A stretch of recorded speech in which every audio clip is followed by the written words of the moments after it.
2026 বিশ্বকাপের গ্রুপ জি এর দ্বিতীয় ম্যাচে বেলজিয়াম ইরানের মুখোমুখি হবে। উভয় দলেরই 1 পয়েন্ট রয়েছে এবং যোগ্যতা অর্জন নিশ্চিত করতে তাদের একটি জয় প্রয়োজন। 2026 বিশ্বকাপের গ্রুপ জি এর দ্বিতীয় ম্যাচে অংশ হিসেবে বেলজিয়াম 22 জুন ভিয়েতনামের সময় ভোর 2টায় মার্কিন যুক্তরাষ্ট্র সোফাই স্টেডিয়াম ইরানের মুখোমুখি হবে।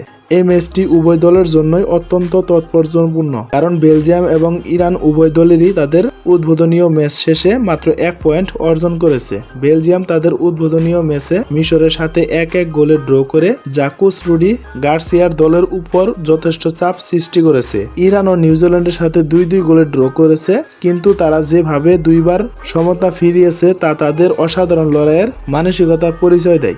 যে গ্রুপে বেলজিয়াম, ইরান, মিশর এবং নিউজিল্যান্ডের সবারই 1 পয়েন্ট, সেখানে এই ম্যাচের বিজয়ী চূড়ান্তর পূর্বে যাওয়ার আগে একটি উল্লেখযোগ্য সুবিধা পাবে। 2026 সালের 11 জুন থেকে 19 জুলাই পর্যন্ত মার্কিন যুক্তরাষ্ট্র, কানাডা এবং মেক্সিকোতে 2026 বিশ্বকাপ অনুষ্ঠিত হবে, যেখানে 48টি দল, 104টি ম্যাচ এবং ইতিহাসের সবচেয়ে উত্তেজনাপূর্ণ নতুন ফরম্যাট থাকবে।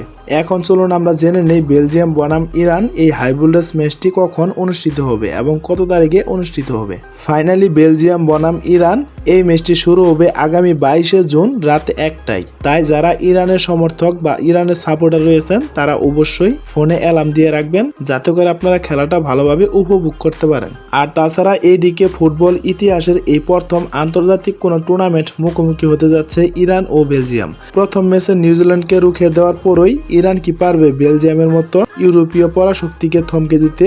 উত্তর মিলবে আগামী 21 জুন রাতে 1টায়। তো বন্ধুরা, যদি আপনাদের কোনো মতামত থাকে তাহলে আপনারা অবশ্যই কমেন্ট বক্সে জানাতে পারেন। শুধু তাই নয়, আপনারা যদি এর পরবর্তীতে কোনো খেলার আপডেট সবার আগে পেতে চান তাহলে অবশ্যই কমেন্ট করে জানাবেন।